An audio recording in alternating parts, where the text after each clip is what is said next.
కర్నూలు జిల్లా పత్తికొండ నియోజకవర్గంలో తెలుగుదేశం పార్టీ 44వ వసంతాల మహోత్సవం సంబరాలు అత్యంత ఉత్సాహంగా జరిగాయి. ఈ సందర్భంగా తెలుగుదేశం నాయకులు మొదటి రోజున ఎన్టీఆర్ విగ్రహానికి పూలమాలలు వేసి నివాళులర్పించారు. రెండో రోజున గ్రామాలలో ర్యాలీని నిర్వహించి ఎన్టీఆర్ విగ్రహానికి పూలమాలలు వేసి తెలుగుదేశం నాయకుల మధ్య కేకును కట్ చేశారు. ఈ కార్యక్రమంలో క్లస్టర్ ఇన్ఛార్జీలు, కన్వీనర్లు, కార్యకర్తలు, అభిమానులు, నాయకులు పాల్గొన్నారు. పెట్టుకున్నారంటే ఇది ఒక చరిత్ర. ఆ చరిత్రను కాపాడుకునే బాధ్యత మన పైన ఉంది. ఎన్నికల కంటే ముందే చెప్పా, గతంలో 3 సార్లు చేసిన అభివృద్ధిని ఈ ఒక్క టర్మ్లోనే పూర్తి ప్రోగ్రెసివ్ గా వెళుతున్నాం.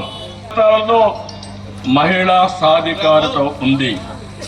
నాటి నుంచి నేటి వరకు ఆడబిడ్డలకు ఆర్థిక గౌరవం ఎన్టీఆర్ నరేంద్ర మోడీ గారి నాయకత్వంలో